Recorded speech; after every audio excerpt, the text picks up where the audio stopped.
धुळे जिल्ह्यात मंत्री जयकुमार रावल यांचा नागरिक सत्कार सोहळ्याचं आयोजन। धुळे जिल्ह्यातील शिंदखेडा मतदारसंघाचे आमदार जयकुमार रावल यांना राज्याच्या कॅबिनेटमध्ये पणन व राजशिष्टाचार मंत्रिपद मिळाल्याने संपूर्ण धुळे जिल्ह्यात अभूतपूर्व उत्साह पाहायला मिळत आहे। कृषी क्षेत्रासाठी अत्यंत महत्त्वाचे असलेले पणन खाते प्रथमच धुळे जिल्ह्याला मिळाल्याने खानदेशातील शेतकऱ्यांमध्ये विशेष आनंदाचं वातावरण आहे। मंत्रिपद मिळाल्यानंतर जयकुमार रावल धुळे शहरात प्रथमच दाखल झालेत। त्यांच्या स्वागतासाठी छत्रपती अग्रसेन महाराज भवन येथे भारतीय जनता पक्षाच्या वतीने भव्य नागरिक सत्कार सोहळ्याचं आयोजन करण्यात आलं। यावेळी महायुतीचे 4ही आमदारांचा सत्कार करण्यात आला।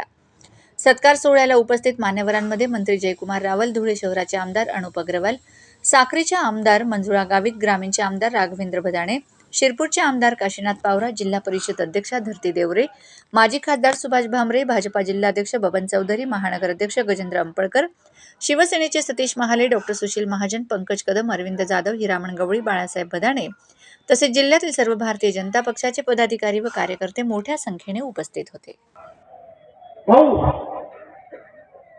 माझी एक आपल्याकडे जनतेच्या माध्यमातून विनंती आहे, जनतेने जे शहर असेल, ग्रामीण असेल, धुळे जिल्ह्यात जे यश मिळाले त्या जनतेला जर आपल्याला न्याय द्यायचा असेल खरंच तर 5 ते 10 हजार लोकांना, युवकांना रोजगार मिळेल अशी काहीतरी या धुळे शहरात आपल्या माध्यमातून ही व्यवस्था व्हावी। हे जर काम जर झालं तर तुम्हाला सांगतो 25 ते 30 वर्ष धुळे शहरातून, भाजप शहरातूनच नव्हे तर जिल्ह्यात भाजपचा डंका असेल, हा नक्कीच मी तुम्हाला शब्द देतो। आणि भविष्यात आपल्या माध्यमातून महापालिका असेल, ज्या काही निवडणुका असतील त्या नक्कीच भारतीय जनता पार्टी जिंकेल। त्यासाठी आपण धुळे शहरावर आता सध्याला जास्त लक्ष द्यावे एवढी मी विनंती करतो। आणि रोजगाराचा प्रश्न कुठल्याही परिस्थितीत सुटला पाहिजे या पद्धतीने आदरणीय आमदार अनुप भैया यांनी जे पाऊल उचललेलं आहे, 750 एकर धुळे शहराच्या आपल्या रावेर भागात जी जमीन आहे त्या जमिनीसाठी त्यांनी मुख्यमंत्री साहेबांनाही पत्र दिलेलं आहे, आपल्याला बी त्याबद्दल माहिती आहे, कलेक्टर साहेबांना पण पत्र दिलं आहे।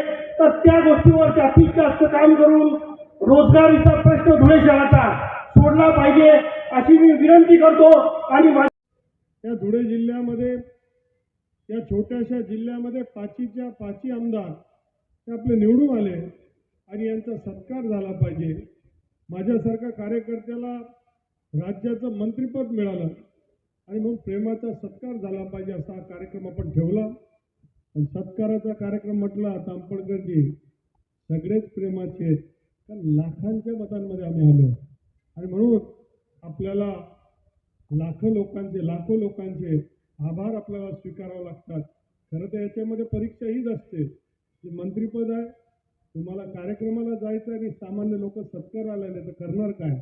कार्यक्रमाला जायची घाई करणार तर त्यांचा सत्कार स्वीकारणार। कार्यक्रम उशीर झाला तरी चालेल पण त्यांचा सत्कार तुम्ही स्वीकारला पाहिजे, कारण ते आपल्यासाठी कष्टाने तिथे आलेत। आणि मग कार्यक्रमाला थोडा विलंब झाला। मंचावर धळारीच्या जिल्हा परिषद अध्यक्षा पण आहेत, सगळी त्यांची टीम आहे, कोणाचा नामोल्लेख राहिला असेल तर दिलगिरी व्यक्त करतो। पण आपण हा सत्कार अत्यंत सुंदर सत्कार ठेवला की धुळे शहरामध्ये 5 आमदार एकत्रित येतात आणि त्यांचा सामान्य जनतेच्या माध्यमातून, महायुतीच्या माध्यमातून सत्कार होतो। आणि त्यातला एक आमदार म्हणून मला मंत्री अजून ते रजिस्टर व्हायला थोडा वेळ लागेल मला वाटतं, की आमदारचा मंत्री आपण झालोय आणि म्हणून एक चांगला कार्यक्रम आपण ठेवला।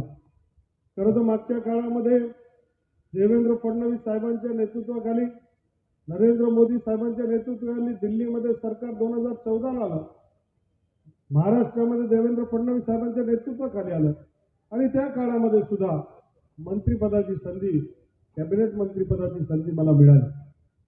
पुन्हा एकदा 2019 मध्ये अशाच प्रकारचं बहुमत आपल्याला मिळालं, पण कुठंतरी आपल्याशी धोका झाला आणि विचार युतीचा होता, पण झाल्या आघाडीचं सरकार आणि महाराष्ट्रामध्ये 5 वर्ष एक भयानक स्वप्नासारखे गेले। काय काय घडलं आपल्यालाच कळलं नाही। उद्धव ठाकरे साहेब म्हणजे बाळासाहेब ठाकरेंचे पुत्र हे काँग्रेसच्या बरोबर युतीला जाणार हे कधी आपण कल्पना केली नाही। आता गेले तर गेले, तिथे मंत्रिमंडळ झालं, त्या मंत्र्यांनी पद सोडून ते म्हणले इथे आम्हाला व्हायचं नाही, आणि त्यांनी बंड केला, आणि त्यांच्या पाठोपाठ मग दुसऱ्या राष्ट्रवादीमध्ये बंड झाला, आणि याच्या माध्यमातून एक वेगळं महायुती निर्माण झाली. आणि महायुती ज्यावेळेस उभी राहिली तर महासुनामी महाराष्ट्रामध्ये आली. मलाही आश्चर्य वाटतं की असंही होऊ शकतं की 149 सीट भारतीय जनता पार्टी लढते आणि 137 सीट आपले निवडून आले. इतका मोठा स्ट्राईक रेट हा आपला असू शकतो. ही म्हणजे एक तर्फे सुनामी आहे. शिवसेनाची तीच परिस्थिती, राष्ट्रवादीची सुद्धा तीच परिस्थिती, आणि आज महाराष्ट्राच्या विधानसभेमध्ये 288 पैकी 237 आमदारांचा पाठिंबा असणारं हे सरकार आहे. आणि मग अत्यंत स्थिर हिमालयासारखं मजबूत असलेलं हे सरकार हे आपलं महाराष्ट्रामध्ये आलंय. आणि 5 वर्षामध्ये विकास विकास आणि विकासच होणार आहे, सर्वसामान्यांचा विकास. आणि